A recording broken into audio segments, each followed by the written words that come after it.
What up, boys and girls? What up, YouTube? This is Chef, New Zealand Murder History Podcast. And check this one out. This is part 2 of the Burgees Gang. And up here, well, that's the Mangatapu track. I mean, it's behind all those pine trees up in the hills. Yeah, this is State Highway 6. Over here, you drive east and you get to Picton. You drive west, you get to Nelson. This is actually one of the longest roads in New Zealand, State Highway 6. I think the only other road that's any bigger is State Highway 1, but anyway, getting off topic. The Mangatapu track. Well, that's where the Burgees Gang, well, they killed a bunch of people, you know. That's sort of what you'd expect from a crew of serial killer, robber, what were they, highwaymen, dastardly scoundrels. Yeah.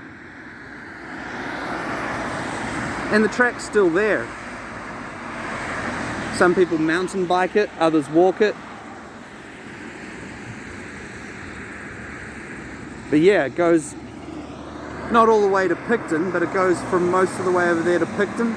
It's where it starts, up through into the hills, to a place called Deep Creek, and then all the way through to Nelson. Alright. So yeah, like I said, this is part 2 of the Burgees Gang podcast.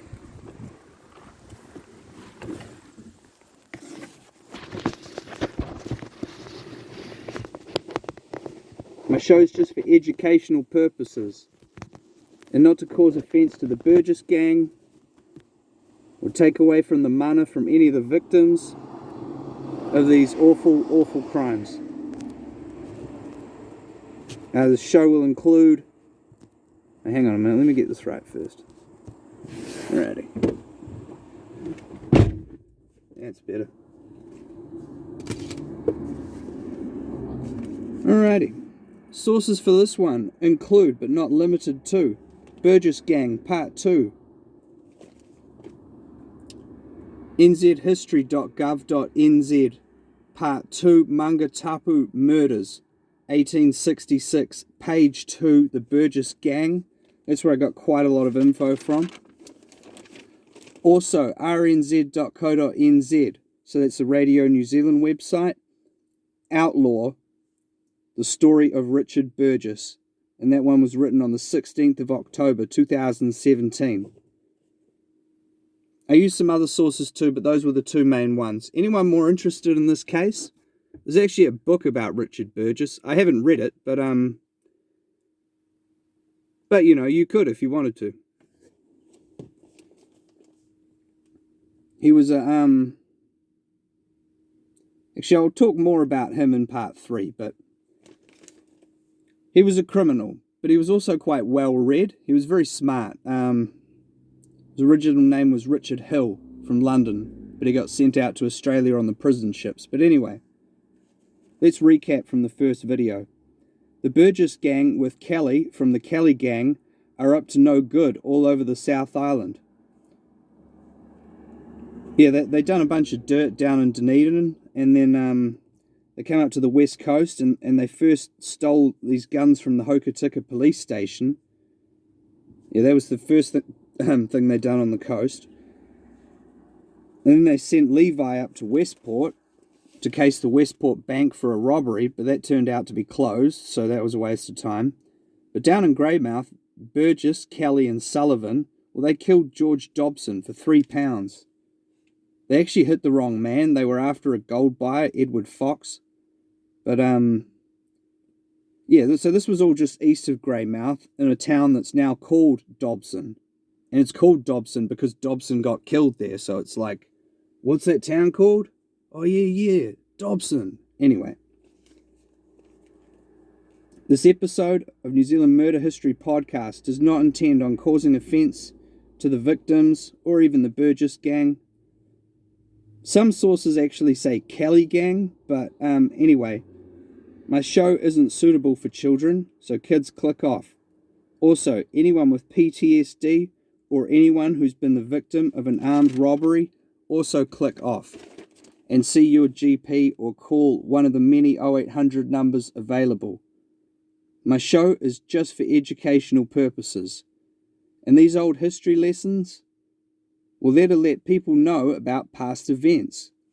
And also about Maori history as well, but that's not what we're doing today. Anyway, I think if people knew more about that kind of thing, about what's actually happened here, well, they probably wouldn't throw their fast food rubbish everywhere, you know, like plastic bags and whatnot. They'd think twice. But anyway, true to form, I'm getting off topic. Back to Richard Burgess.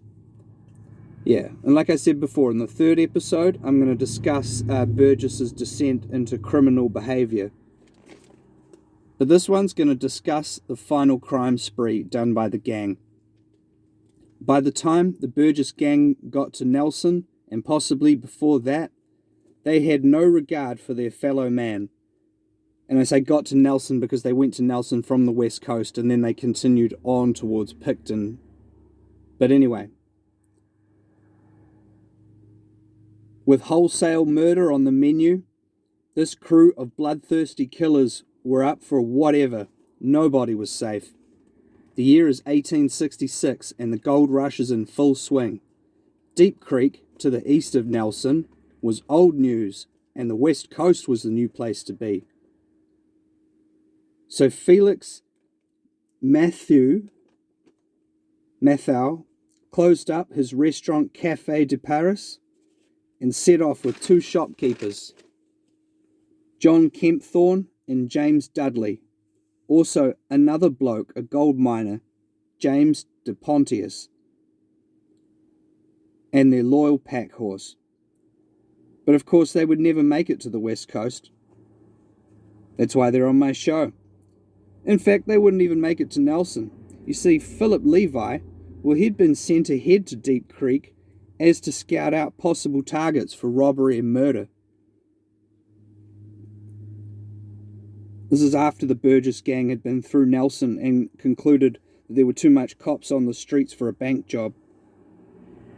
So after staying in Canvastown and linking back up with Philip Levi, the Burgess gang set a trap up at Murderer's Rock. Well, you can guess how that place got its name. Anyway, it was the 12th of June, that's New Zealand winter, not bang in the middle of winter, but it would have been cold. Yeah, 12th of June, 1866. Felix, John, James, and James were enjoying themselves, heading east on the Mangatapu track. Oh, life was going to be sweet down the west coast. The salt breeze in the air, pockets full of gold. What else does a good man need? But the day before this went down, well, James Battle, he was beaten, strangled, and finally suffocated by Burgess and his wicked henchmen. Wow, how many blokes called James are these guys going to kill? James Battle was a 54-year-old whaler who had just left a farm in Pelorus. He was doing some casual work on. He had £3 and 17 shillings. A sum of money in 1866 perhaps, but not really enough to kill for. But by now the ragtag crew, well, they were getting antsy. So any mark will do. Yeah, and then the next day, the next 4 marks would prove no match for the heavily armed Burgess gang, who were hiding behind Murderer's Rock. They ambushed the 4 unlucky travellers. Some were shot, some stabbed, and some strangled. Or some stabbed and strangled. So multiple deadly methods used. And if that wasn't enough, the dastardly scoundrels loaded up the pack horse with all the possessions that they weren't interested in. And they shot him too. The pack horse was called Old Farmer. And they actually buried Old Farmer and one of the blokes, James DePontius, not far away, to make the murder scene look as if one of their own men had double-crossed them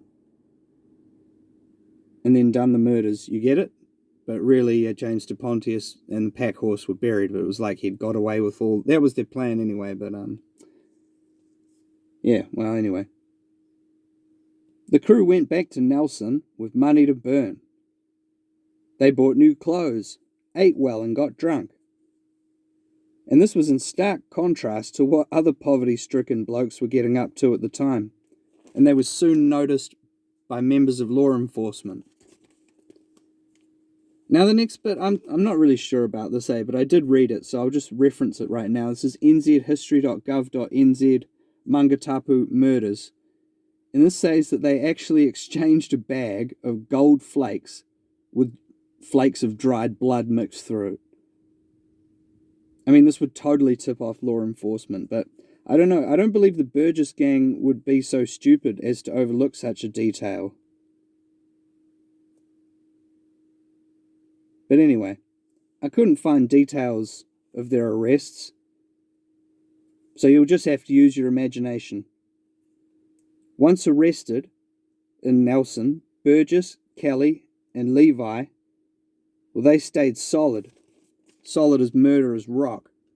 But Sullivan, the snitch, well, he was talking to save himself from the vengeful hangman. He told the cops where the bodies were buried, up at Deep Creek. He even told the cops about George Dobson, up in the Grey Valley. Going on to say that him and Burgess and the gang, yeah, they dusted like 20 people up and down the South Island. And when he was done, the cops showed his written confession to a furious Richard Burgess. In fact, Richard Burgess was so angry, he broke his own gangster code, making a novel-worthy confession of his own, saying that Levi and Kelly were innocent and that he and Sullivan done all these dastardly deeds. Now, I'm going to discuss these confessions more in part 3, but I just want to mention writer and poet Mark Twain.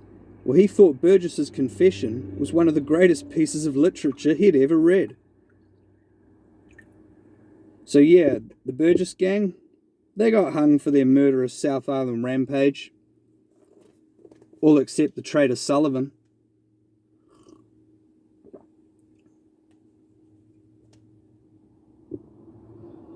Yeah, Sullivan did do some jail time and ended up splitting to Australia in the end, but yeah, it was the 5th of October 1866, and the New Zealand public, well, they were stoked, because these cutthroats and scallywags, well, they represented the establishment of a civil society. This was a massive case at the time. Richard Burgess, defiant as ever, well, he bounded up the stairs to meet his maker. He even gave the noose a kiss before it was put around his neck. Philip Levi was less enthusiastic, protesting and declaring his innocence to the end. And Thomas Kelly, well, he had to be dragged, kicking and whining to his fate.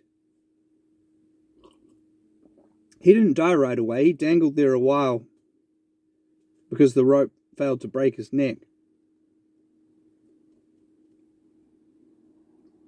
Yeah, nasty, eh? Yeah, information for that last bit was taken from nzhistory.gov.nz. So, nzhistory.govt.nz article, Mangatapu Murderers, hanged in Nelson, 5th of October 1866. But I'll discuss the executions more in part 3, the Nelson Goal. So stay tuned for that one. Yeah, Mangatapu Murders. So they killed 5 blokes up there in the Mangatapu track. 3 of them are called James.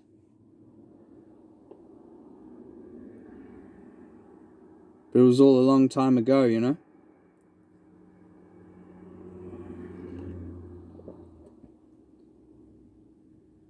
When these people didn't show up in Nelson, search parties were sent to look for them. And obviously they didn't find them. Then Burgess and that got arrested, and Sullivan decided to talk. And that's it. That's the story. Have a good one, everybody.